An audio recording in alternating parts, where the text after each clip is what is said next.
Senyorito BBM, nagyayabang na naman sa kanyang SONA. Kala nyo kung sinong magaling na presidente? Ito, panoorin natin tong video. Patuloy pa rin ang programang Benteng Bigas Meron Na. Ito'y nakakapagbigay ginhawa sa mahigit 12 milyong Pilipino sa buong bansa. 12 milyon o 12 Ang mahigit katao? 800 nating kadiwa ay nasa buong Pilipinas dismayado ay yung, sabay pa rin lalaki, nakakatulong sa nakaganon, mga no? namimili at sa mga Hindi yata magsasaka at naniniwala. mangingisda. Nagbigay Wala din to. tayo ng suporta sa halos 2 milyong magsasaka at mangingisda sa kasagsagan ng mataas na presyo ng langis. Mataas ang langis presyo pa? ng ating kuryente. Kailan kaya ngayong natin Hunyo, naramdaman yun? Dala pa rin ng mataas na presyo ng krudo at paglakas ng dolyar. Oh. Ngayong paman, Sino may tiniyak kasalanan natin na nun? Pagtaas ng nabigyan dolyar at ang paghina mamamayan ng peso? kaunting proteksyon sa kanilang electric bill. Pati electric bill pinagyabang pa. Mga kanoypi, eto ano yung unang pinupunto nitong senyorito BBM nyo? ng mga loyalistang bangag dyan, no? Lalo na itong si Haring Becky, yan, nag-iingay na naman ngayon. Magko-content na naman to ng tungkol sa SONA. Pagyayabang, ito, achievements ng Pangulo natin, ganyan. Hindi ka ba nahihiya, Haring Becky, na parang nagbabackfire sa inyo kada pagmamalaki nitong si BBM? yung sa pool, no, yung pag-respond ng taong bayan sa kanya pabalik, talagang nababash pa siya ng todo. Ito, simulan natin dun sa unang pinunto niya. Yung 20 pesos daw na bigas. Hindi ko nga alam kung saan makakabili niyan eh. Ito, sige. For the benefit of the doubt na, no? Sabihin natin may mabibiling 20 pesos na bigas. Yung 20 pesos na bigas na yan, no? Kukunin yan sa subsidy. No? Kinukuha yan sa subsidy ng gobyerno din. At ang gap niyan, no, o yung pagitan sa presyo, almost 13 pesos o 13 pesos. Pagpalagay natin na yung bigas 20, no? Dahil mura, ayan, benta natin 20 pesos para lang matupad yung kanilang pinangako nga, kung meron man. Pero ang puhunan talaga niyan o yung cost talaga ng milling at ng buong pagproseso ng bigas, no? Mula sa pagbili ng palay, yung mga fertilizers na ginagamit, yung proseso in total, no? Maabot yan ng halos 33 pesos, humigit kumulang. Mas mataas pa doon minsan. At tapos binibenta nila 20 pesos kanyo. Yung 13 pesos na yon, no? Yung kukunin yun sa pondo rin ng gobyerno. Subsidy nga kung tinatawag di ba? So, ang nagbabayad din yan, ang taong bayan. Huwag nyo kaming tinutulongges. Ang 13 pesos na yan, nanggagaling din yan, yung subsidy na yan, sa pera namin, sa pera ng taong bayan. Yan ay isang fact, no? At ito, yung nangyayaring subsidy na yan, marami ding nalulugi ng mga farmers natin dyan, mga magsasaka, na nagpapakahirap, no? Pero, imbis na sila kumikita, nalulugi pa. At yan nga, hindi yan isang long-term solution. Band-aid lang yan. Parang Bulkasil na naman kung matatawag ko, no? Ibig sabihin, emergency na remedyo. Temporary fix, no? Pero hindi yan ang dapat na solusyon talaga dyan. BBM, lilecturean na kita. Mahiya ka naman na hindi ka pa kumilos-kilos at hindi mo pagandaan ang performance mo. Galing sa isang ordinaryong Pilipino, mga Pilipino, dapat ganitong gagawin mo. Suggestion. Dapat nag-i-invest tayo sa mga karagdagang mga modern machinery dyan para sa pagsasaka, no? Nang sa ganun, nakakasabay sana tayo sa pag-unlad ng usapin ng agricultural farming tulad ng sa Vietnam at sa Indonesia, no? Yung mga karatig bansa natin na yan.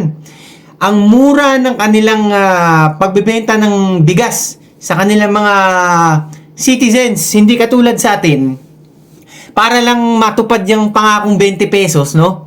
Para lang hindi mapako, kahit mangilan-ngilan lang naman yung nagbe-benefit dyan, kailangan isa-subsidize pa. At kukunin din yung sobra na 13 pesos sa pera ng taong bayan, no? At domino effect yan, maapektuhan din yan.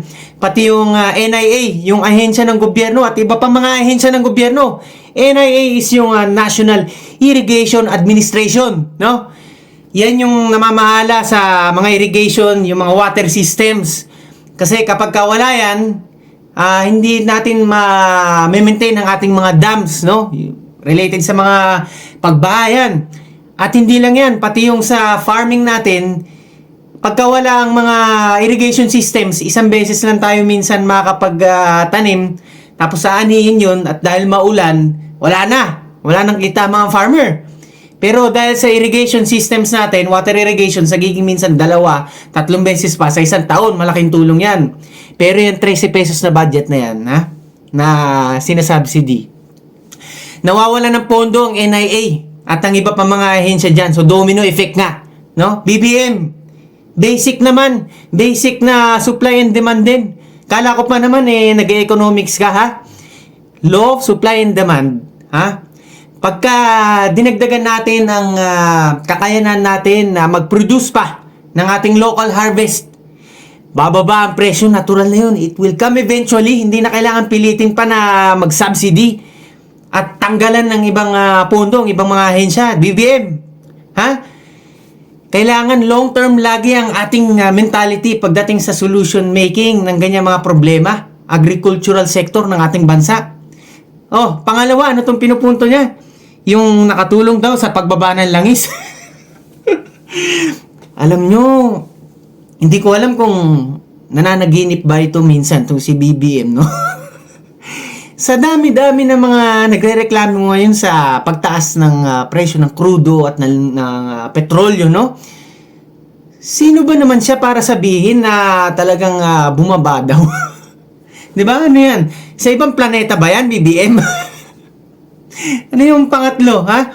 Bilisan na lang natin kasi ayokong pag-aksaya ng panahon Parang nonsense sa tingin ko yung mga pinagyayabang nitong si BBM dito sa zona niya, no? Pangatlo, ano yun? Yung, kita nyo, dahil sa walang kwenta, hindi ko na inalala talaga gusto. Yung pangatlo, yun dun daw sa electric bill. Ito, recently lang nabalitaan natin, Itong last month, June. Yung isang tao, imbis na babayaran nila sa electricity bill nila, dapat 1,000 to 1,500 pesos lang daw. Normally, kada buwan. Umabot ng mahigit 90,000 pesos. 90,000 pesos.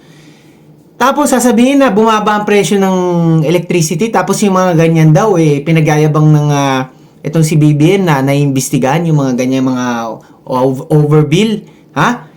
Saan banda yan? Kita nyo, ito palang incident na to, lumobo ng milya-milya, ganun kataas.